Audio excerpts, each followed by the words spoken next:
Всем привет! Сегодня у нас будет небольшой сравнительный видеообзор, где мы рассмотрим различные масштабные модели сидельных тягачей от следующих брендов: Иксо, Автоистория и Наш Автопром. Это машины примерно одного ценового сегмента. В Европе эта продукция продается за 25-30 евро, в зависимости от масштабной копии и от того, идет ли она в наборе с полуприцепом.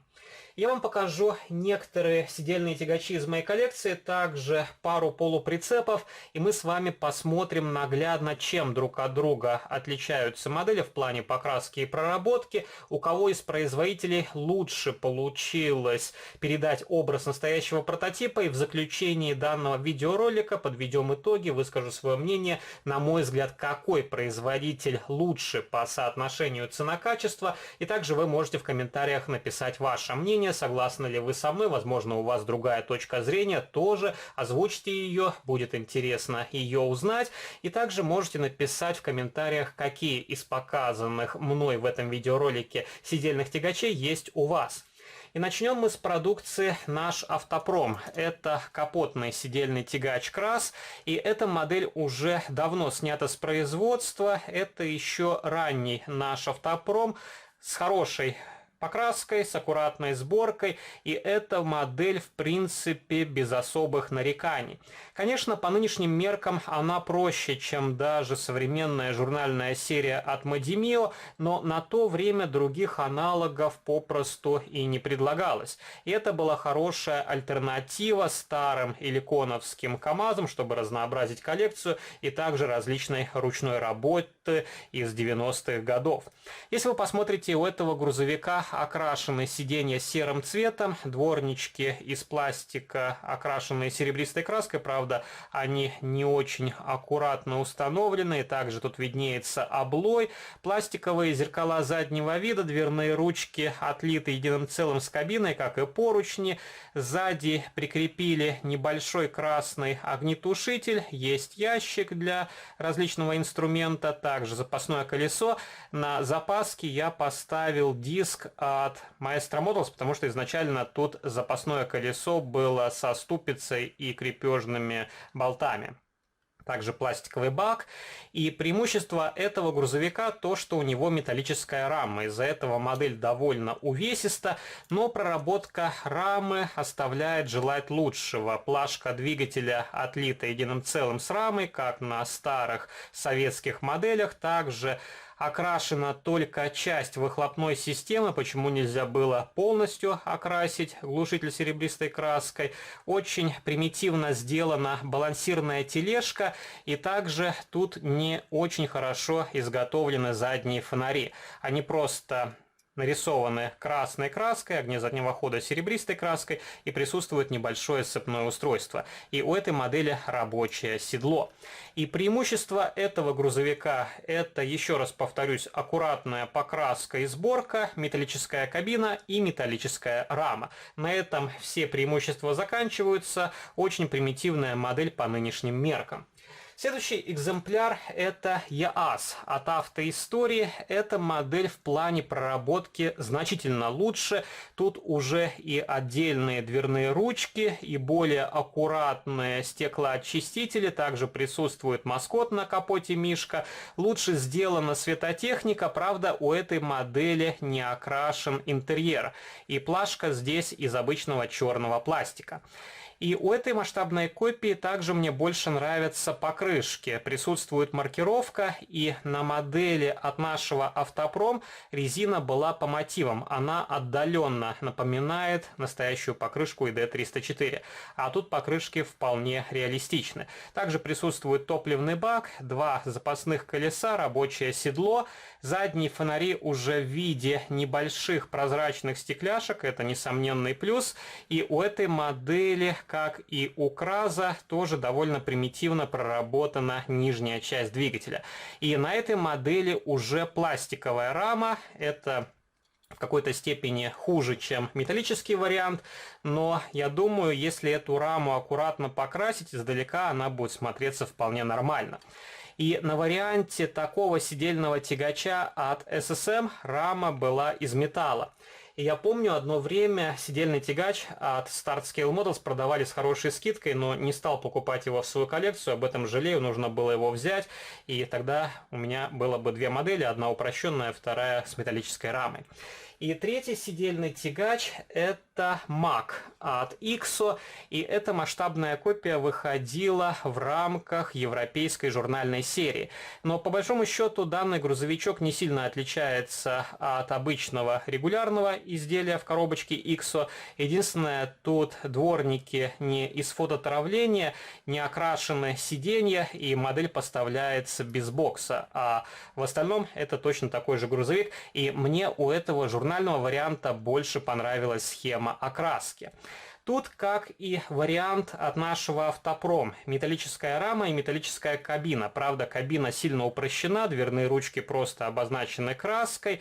И если вы посмотрите, тут еще проще детализация нижней части, что-то очень отдаленно напоминающее двигатель и коробку передач, и такое ощущение, как будто это одно целое. И тут плашка нижней части мне напоминает старые иликоновские КАМАЗы, и также проще сделан передний мост. Но если не поднимать модель и не заглядывать под низ, визуально мне этот грузовик больше нравится, чем КРАС от нашего Автопрома. Если сравнивать три грузовика, то на первое место я бы поставил модель от Автоистории, на второе КРАС от нашего Автопрома и на третье вот этот Mack от IXO Models. И давайте рассмотрим масштабные копии полуприцепов. У меня от НАПа только один полуприцеп, который подходит под 500 МАЗ. Конечно, его можно зацепить и с КРАЗом, но я думаю, это будет не очень реалистичная сцепка. И тут вполне хорошая детализация тента, также он съемный, вполне хорошо проработано напольное покрытие в кузове, правда, отсутствует расшивка бортов. И тут вполне хорошие колесные диски. Правда, покрышки, как и на КРАЗе, сделаны по мотивам. Вот так выглядит нижняя часть, опоры. Также присутствует дополнительный бак для топлива. Есть шкворень для установки полуприцепа на сидельный тягач. И очень примитивно сделаны задние фонари. И второй полуприцеп, который я вам покажу, это модель от Автоистории. И тут уже лучше проработка ходовой части, также лучше, на мой взгляд, получилось сделать складки на тенте. Он тоже съемный, точно такое же напольное покрытие и борта без внутренней расшивки. Но у этой модели лучше проработаны задние фонари. Если вы посмотрите на нижнюю часть, то также более реалистично сделано крепление под запасное колесо. И запаска тут уже без ступицы, как на модели от нашего Автопрома. И у этой модели металлическая рама. А пластик — это кузов и тент и мелкие навесные детали. И третья модель полуприцепа — это вариант от IXO Models. Тоже тентованный. Тут тент уже вклеен в борта, и на бортах полуприцепа есть надписи, более примитивные колесики и покрышки, металлическая рама полуприцепа, но ходовая часть тоже изображена очень условно. И на этом полуприцепе установили прозрачные задние фонари, и плюс то, что тут нарисовали регистрационные номерные знаки. Если сравнивать три полуприцепа, то, на мой взгляд, самый лучший у Автоистории, затем идет модель от нашего Автопрома и третья модель от IXO Models. Хотя у IXO более нарядный полуприцеп из-за желтых надписей. И давайте прикинем, как эти полуприцепы будут смотреться сидельными тягачами. Например, полуприцеп от нашего Автопрома мы сцепим с КРАЗом.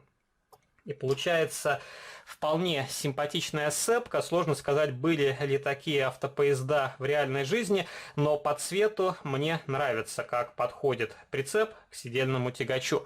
И, например, к этому сидельному тягачу можно поставить полуприцеп от Автоистории. Конечно, это уже некая фантазия. Я думаю, таких сцепок не было в реальной жизни, но тоже смотрится вполне симпатично. И могу вам показать, как этот сидельный тягач будет смотреться с полуприцепом от IXO Models. И модель от IXO не совсем подходит под седло этого тягача, потому что тут другое крепление, и нужно будет дорабатывать или крепление, или седло, чтобы сделать фиксированную цепку. Но получается тоже довольно забавный автопоезд. И, например, могу вам показать, как эти полуприцепы будут смотреться с моделью от Автоистории. Тоже просто, скажем так, для интереса. Такие сцепки, я тоже думаю, не были в реальной жизни, но смотрится тоже довольно симпатично. Если бы тут цвет сидельного тягача был темно-зеленый, получилась бы, я думаю, очень интересная масштабная копия. И давайте к этому сидельному тягачу примерим полуприцеп от Автоистории. Тут, конечно, уже совершенно разные даты изготовления техники, но тем не менее тоже получается довольно необычно. И последний полуприцеп от нашего Автопрома. Ну, я думаю, для этого сидельного тягача он немножко маловат. И давайте теперь посмотрим на другие сидельные тягачи, более современные, и это уже бескапотники. Первая модель это МАЗ от Автоистории. Вторая модель это точно такой же МАЗ, только от нашего Автопрома. И тут более ранняя версия, у которой другие дверные ручки. И третья модель это Saviem, французский автомобиль. И эта модель тоже из европейской журнальной серии, но по большому счету она не сильно отличается от обычного регулярного варианта IXO. И начнем мы с модели от Автоистории. Эти МАЗы одно время продавали за 1100 рублей, если мне не изменяет память. Очень недорого за такой уровень проработки. Если сравнивать этот супермаз с вариантом от нашего Автопрома, то я думаю, у Автоистории лучше соотношение цена-качество. Тут окрашены сиденья, также на панели приборов обозначены различные датчики. Зеркала заднего вида из пластика, сами зеркальца просто обозначены серебристой краской, отдельные поворотнички, на крыше огни автопоезда просто нарисовали оранжевой краской. Вполне хорошо смотрится светотехника, хотя не хватает серебристой подложки. Также присутствует шильдик МАЗ, дворники из пластика, и тут они не окрашены серебристой краской. И у этого грузовика отлично проработана ходовая часть. И эта модель уже приближена к более дорогостоящим изделиям, и, например, ее можно смело сравнивать с продукцией Элигор. И этот МАЗ не сильно отличается в плане проработки от аналогов в коробочках Start-Scale Models. И, скорее всего, это просто упрощенный вариант SSM, а не наоборот, как это было с КАМАЗами, которые продавались под брендом Автоистория и Start-Scale Models.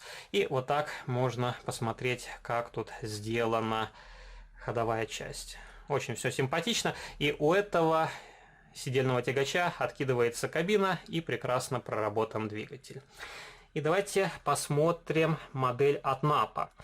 И у МАЗа от наш Автопром не откидывается кабина, и в этом плане модель сильно проигрывает, хотя тоже окрашен салон, и тут немного другой дизайн панели приборов. Также, повторюсь, другие дверные ручки, тоже поворотнички тут в виде прозрачных элементов, также добавили катафоты на крылья, и тут габаритные огни на крыше лучше сделано, чем у модели от Автоистории. Стекляшки, окрашенные оранжевым лаком. Дворнички более аккуратно посажены, они окрашены серебристой краской. Также присутствует рукоятка на лицевой части кабины, это пластиковый элемент. Тоже шильдик МАЗ. В вполне хорошая решетка радиатора, и осветительная техника на этой модели мне визуально нравится больше. Тут присутствуют рассеиватели и сделали подложку серого цвета. А вот проработка ходовой части выполнена более условно. И как раз вид портит огромный крепежный винт прямо по центру масляного поддона. И качество сборки этой модели, во всяком случае у моего экземпляра, намного хуже. Белесые пятна от клея и не очень ровно установленные детали. Тоже рабочее седло и вполне хорошие колесные диски, а покрышки точно такие же, как на сидельном тягаче марки Крас. И давайте посмотрим на третий сидельный тягач. Очень симпатичный грузовик. Это довольно тяжелая модель, потому что у нее массивная металлическая рама, из металла сделан топливный бак и ящики под аккумуляторы. Тоже окрашен салон, пластиковые дворники, отлично получилось сделать решетку радиатора. Фары лучше, чем у Автоистории, но хуже, чем на модели от нашего Автопрома. Тоже серебристой краской обозначили зеркальца в корпусах. И также тут задние фонари сделаны в виде прозрачных элементов. И то, что мне нравится на этой модели, это номерные знаки. Ну, вот так выглядит нижняя часть. Она более примитивна, чем у нашего Автопрома, правда. Окрашен глушитель серебристой краской, и также тут добавили перекидки. И что мне не нравится на многих моделях сидельных тягачей от XO Models, это крепежный винт кабины, который располагается на самом видном месте. И этот элемент можно было расположить где-то в нижней части, чтобы он не так сильно бросался в глаза. Если сравнивать три этих модели, то на первое место я бы поставил опять продукцию от Автоистории, на второе продукцию от наш Автопром и на третье место поставил бы модель от XO Models. XO в этом плане проигрывает даже Напу, потому что очень много упрощений, но качество покраски и сборки у XO на первом месте. Оно превосходит продукцию Автоистории и наш Автопром вместе взятых. И давайте я вам покажу третий набор из сидельных тягачей. Это трехосники. И как раз мы рассмотрим Henschel от XO. У меня такая модель также есть от Neoscale Models, она немножко отличается. Также модель от нашего Автопрома. На мой взгляд, это самый симпатичный МАЗ у этого бренда. И третья модель от Автоистории. МАЗ с обновленной кабиной. И давайте начнем с модели от XO. Тут интересный прототип. Мало кто видел такой автомобиль вживую, но тем не менее эти машины трудились в Европе. У этой модели металлическая рама, металлическая кабина, из-за этого грузовик очень тяжелый. Также присутствуют перекидки. Насчет винта я уже говорил на предыдущей модели, тут нет каких-либо изменений. И у этого грузовика осветительная техника желтого цвета, а почему-то противотуманные фары нарисовали серебристой краской.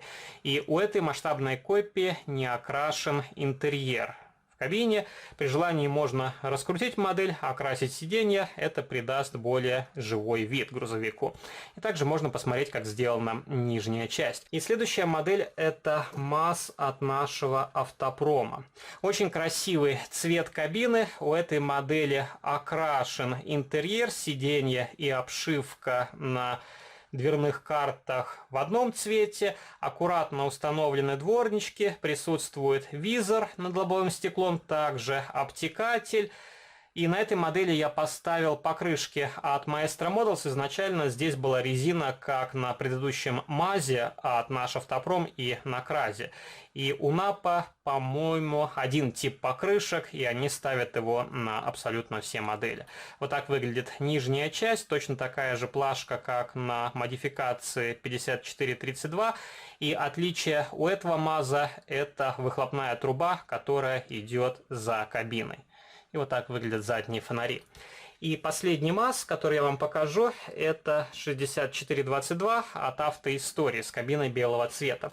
Очень красивая масштабная копия, и это вполне хороший экземпляр в плане покраски и сборки. Тут я сделал подложку из фольги для осветительной техники, также поставил харьковские покрышки и зачернил отверстие в колпаках на задних колесных дисках. Вот так выглядит подкапотное пространство. Ну а модель в плане проработки точно такая же, как 5432, который мы только что рассматривали. Если сравнить три бренда, посмотреть на их качество проработки, на ассортимент компании, то на первое место я бы поставил продукцию Автоистории. У них более детализированная продукция, конечно, частично страдает качество покраски и сборки. Более ранние модели собраны аккуратно, более поздние с большим количеством брака. На второе место я бы поставил продукцию IXO. У IXO огромный выбор сидельных тягачей, конечно, в плане проработки они уступают Напо, но тем не менее эти модели стоят своих денег, а у Напо последнее время идет какая-то упрощенка, машины больше напоминают детские игрушки. Ранний Нап хорош, но в нынешних реалиях это уже история. И трудно сказать, выплывут ли они, сделают ли что-то интересное. У меня такое ощущение, что они будут выпускать те модели, которые разработаны 10 лет назад. И пишите ваши комментарии, какой из показанных мною сидельных тягачей вам понравился больше всего, что вы думаете о трех брендах. Не забывайте поддержать этот видеоролик лайком, вступайте в мои группы в социальных сетях, ВКонтакте и Фейсбуке, жмите на колокольчик и также подписывайтесь на этот канал, чтобы не пропустить уведомления о выходе новых видео. А на сегодня это все. До новых встреч. Пока.